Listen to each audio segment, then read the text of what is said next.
आप सभी का अपने YouTube चैनल दयासागर में स्वागत है। अगस्त 19। संत योहन यूदस। उत्तरी फ्रांस के एक कृषि क्षेत्र में 14 नवंबर 1601 को जन्मे संत योहन यूदस एक धर्मसंघीय, एक पल्ली मिशनरी, दो धार्मिक समुदायों के संस्थापक और यीशु के पवित्रतम हृदय तथा धन्य कुंवारी मरियम के निष्कलंक हृदय के एक महान प्रवर्तक थे। वे ओराटोरियंस के धार्मिक समुदाय में शामिल हो गए और 24 साल की उम्र में पुरोहित बने। 1627 और 1631 में गंभीर महामारी के दौरान उन्होंने अपनी स्वयं के धर्म प्रांत में पीड़ितों की देखभाल करने के लिए स्वेच्छा से काम किया।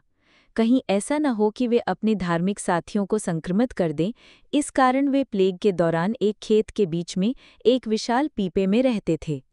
32 साल की उम्र में योहन एक पल्ली मिशनरी बन गए। उपदेशक और पाप स्वीकारण अनुष्ठाता के रूप में उनके वरदानों ने उन्हें बहुत लोकप्रियता दिलाई।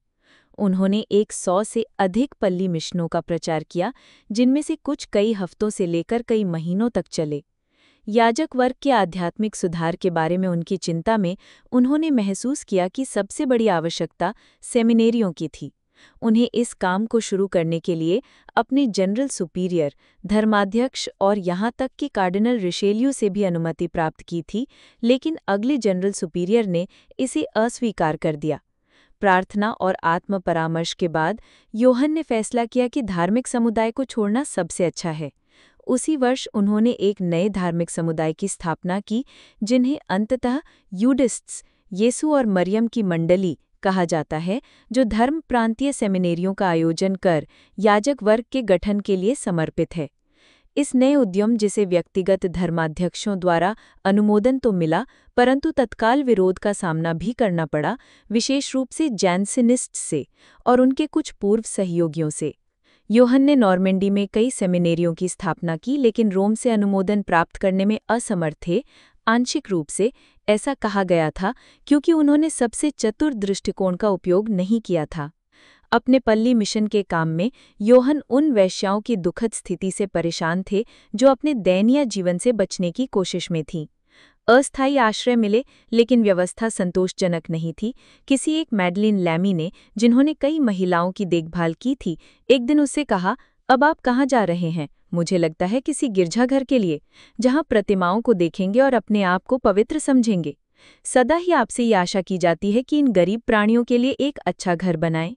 इन शब्दों और उपस्थित लोगों की हंसी ने उनके भीतर गहराई से प्रहार किया।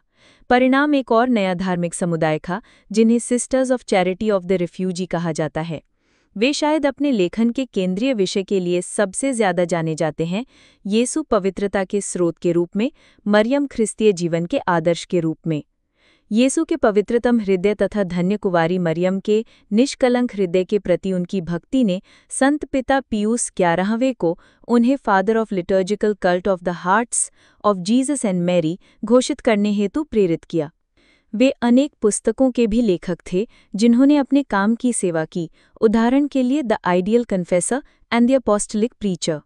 उनकी 69 वर्ष की आयु में 19 अगस्त 1680 में सियन, फ्रांस में निधन हो गया तथा 1925 में संत पिता पियूस 11वें द्वारा संत घोषित किए गए।